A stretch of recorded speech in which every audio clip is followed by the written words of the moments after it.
Halo anak-anak, selamat datang kembali dalam pelajaran matematika kelas 5.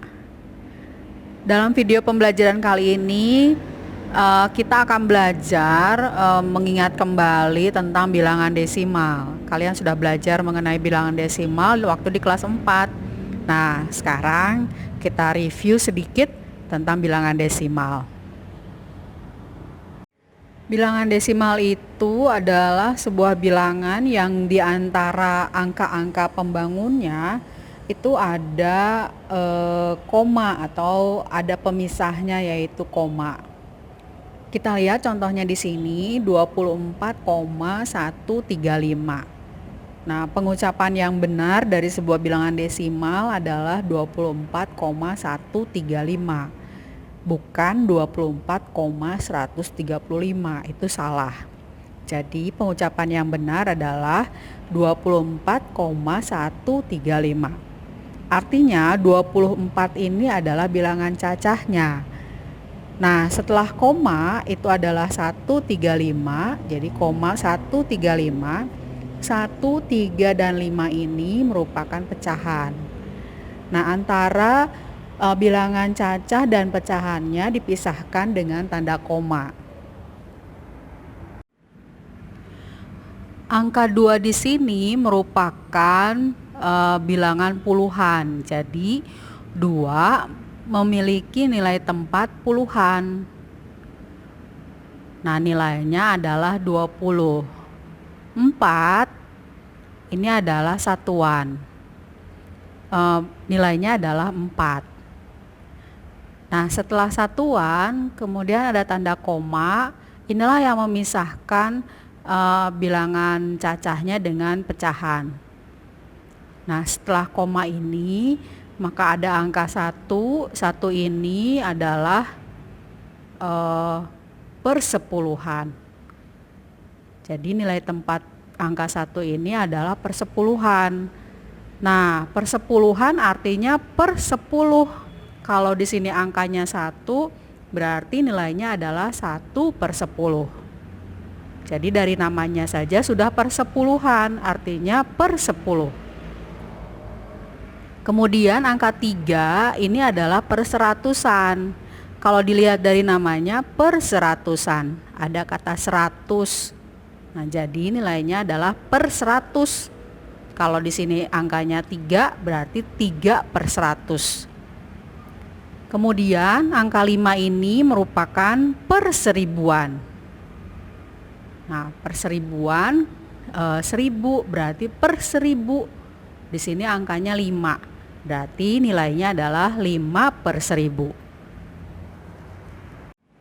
Jadi kalau kita lihat bilangan desimal ini, semakin ke kiri maka angkanya itu nilainya semakin besar. Jadi kalau misalnya ini 4 adalah satuan, 2 ini adalah puluhan. Nanti kalau misalnya ada angka sebelum 2 berarti ratusan, sebelumnya lagi berarti ribuan, nah, dan seterusnya.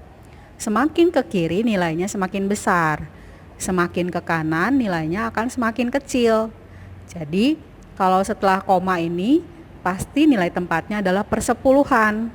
Kemudian di sebelahnya lagi, sebelah ke kanan lagi perseratusan, ke kanan lagi per seribuan, ke kanan lagi per 10.000-an, dan seterusnya. Nilainya semakin kecil, semakin ke kanan nilainya semakin kecil, semakin ke kiri nilainya semakin besar. Kamu tentu masih ingat bagaimana menguraikan sebuah bilangan menjadi penjumlahan berdasarkan nilai tempatnya. Nah, kita lihat di sini ada bilangan desimal 24,135. Itu sama saja dengan 20 ditambah 4 ditambah 0,1 ditambah 0,03 ditambah 0,005. Kalau kita ubah, nah ini seperti ini. Di dalam tabel kita masukkan ini puluhan, satuan, lalu dipisahkan oleh tanda koma. Kemudian setelah koma adalah persepuluhan, setelah itu per seratusan, kemudian per seribuan. Nah, kita masukkan satu persatu angka-angkanya ini. Puluhannya adalah 2, nilainya 20. kemudian satuannya adalah 4. Gitu ya. Kemudian persepuluhannya 1. Nah, jadi 1 ini sama saja dengan 0,1. Tuh, 0,1 sama dengan 1/10. Kemudian di tempat perseratusan itu ada 3. 3 ini nilainya adalah 3/100. Jadi sama dengan 0,03. Tuh. Kemudian 5 ada di perseribuan. Itu 5/1000 sama dengan 0,005. Ya. Jadi kalau kita jumlahkan ini semuanya 24,135. Nah, sekarang lihat lagi bilangan desimal yang tadi 24,135. Berdasarkan nilai tempatnya berarti 2 adalah 20-an, nilainya 20. 4 adalah 4 satuan, nilainya 4. 1 di sini sama dengan 1/10, nilainya adalah 1/10. Kemudian 3 itu sama dengan 3/100-an, nilainya sama dengan 3/100. 5 itu sama dengan 5/1000-an, nilainya itu adalah 5/1000.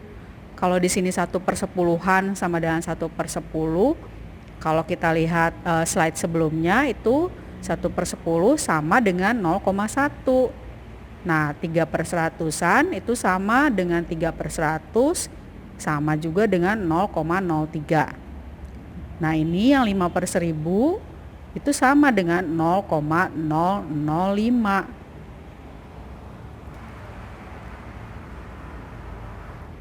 Sekarang kita perhatikan, kalau tadi berdasarkan nilai tempatnya, sekarang ini berdasarkan nilai setiap angka-angkanya, kita ubah dalam penjumlahan. 24,135 sama dengan 20 ditambah 4 ditambah 0,1 ditambah 0,03 ditambah 0,005. Dan di sini 24,135 kalau kita uraikan dalam penjumlahan pecahannya berarti sama dengan 20 ditambah 4 ditambah 1/10 ditambah 3/100 ditambah 5/1000. Artinya 1/10 itu sama dengan 1/10 sama dengan 0,1. Kalau kamu perhatikan 1/10 penyebutnya adalah 10. 10 ini banyak nolnya hanya 1.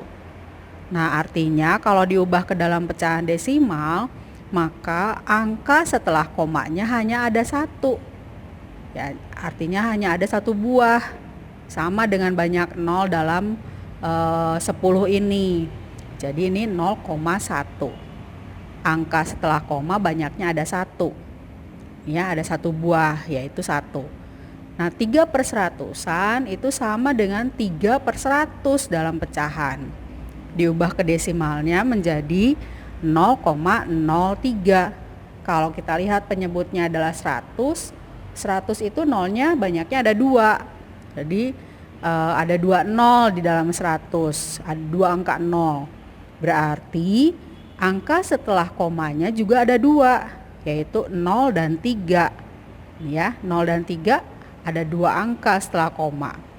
100, nolnya ada 2. Berarti 3/100 sama dengan 0,03. 5/1000-an itu artinya 5/1000. Nah, 1000 itu ada 3 angka nolnya. Berarti kalau diubah ke desimal harus ada 3 angka setelah koma. Ya, jadi 0,005. Ada 3 angka setelah koma. Tuh. Sekarang mari perhatikan contoh berikut. Di sini ada 1/10 sama dengan 1/10. Itu artinya sama dengan 0,1. Jadi kalau kamu ubah dari pecahan menjadi desimal berarti 1/10 sama dengan 0,1. 2 per 10 itu sama juga dengan 0,2. 15 per 10 itu sama dengan 15 per 10-an. Ingat lagi, selama penyebutnya adalah 10, maka banyak angka setelah komanya hanya ada 1. Kalau di sini 15, berarti kita tulis dulu 15, kemudian dari yang paling kanan kita hitung satu angka, baru sebelum angka itu kita tuliskan komanya. Jadi kalau 15 per 10 itu sama dengan 1,5. Hanya ada satu angka setelah koma. Nah, kemudian 38 per 10. Ingat lagi, 38 per 10 ini penyebutnya lebih kecil daripada pembilangnya. 15 per 10 juga merupakan pecahan campuran. Jadi 38 per 10 pecahan campuran, 15 per 10 juga pecahan campuran. Nah, 38 per 10 ini bilangan cacahnya itu lebih besar daripada 0.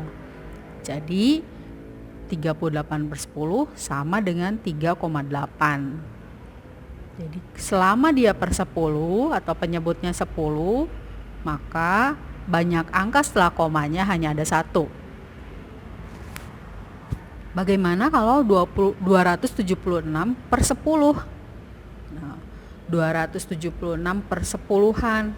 Berarti tetap karena penyebutnya adalah 10, maka hanya ada satu angka setelah koma. Jadi bilangan desimalnya adalah 27,6.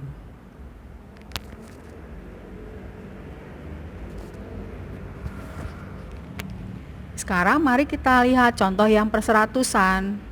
Contohnya 3 per 100 itu sama dengan 0,03. Nah, kalau pembilangnya lebih kecil daripada penyebutnya, maka di dalam bilangan desimal ini yang merupakan bilangan cacahnya ini adalah 0. Seperti itu ya. Jadi 3 per 100. 100 itu nolnya ada 2. Berarti angka setelah komanya juga ada 2. Berarti 0,03. 7 per 100 itu sama dengan 0,07. Nah, 9 per 100 sama dengan 0,09. Nah, seperti itu ya. Kemudian ini 23 per 100. 23 lebih kecil daripada 100. Berarti bilangan cacahnya nanti di bilangan desimalnya itu pasti 0. Nah, karena 100 nolnya ada 2, berarti angka setelah komanya juga harus ada 2. Berarti 23 per 100 sama dengan 0,23. 154 per 100. 154 lebih besar daripada 100, maka ini merupakan pecahan campuran. Nah, jadi kalau diubah ke desimal itu sama dengan 1,54. Ya, jadi pecahan campuran itu bilangan cacahnya yang dalam bilangan desimal, bilangan cacahnya sudah pasti lebih dari 0. Nah, jadi 154 per 100 sama dengan 1,54. Karena per 100 maka ada 2 angka setelah koma.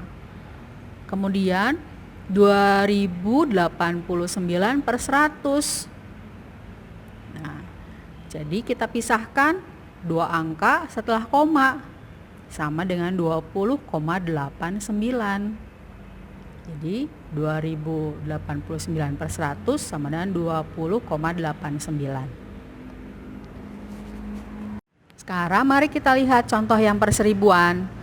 1 per 1000 itu sama dengan 0,001. 1000 angka nolnya ada 3.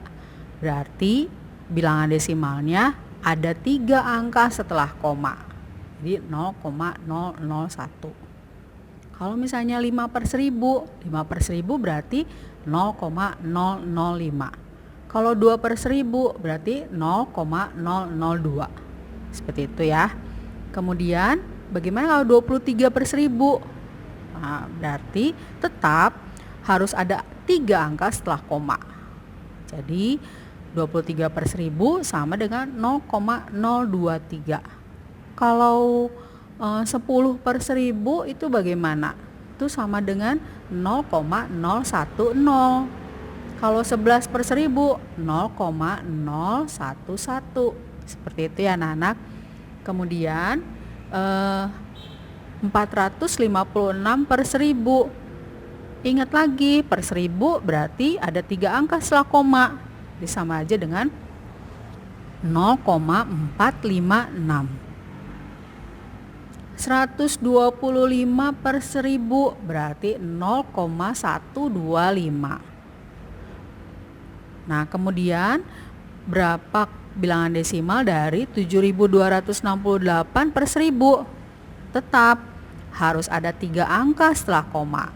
Jadi 7268 per 1000 sama dengan 7,268. Mudah kan anak-anak? Nah, anak-anak, sampai di sini pelajaran kita tentang bilangan desimal. Terima kasih karena kalian sudah menyimak dengan baik. Sampai ketemu lagi dalam video pembelajaran berikutnya mengenai perkalian dan pembagian bilangan desimal. Sampai jumpa.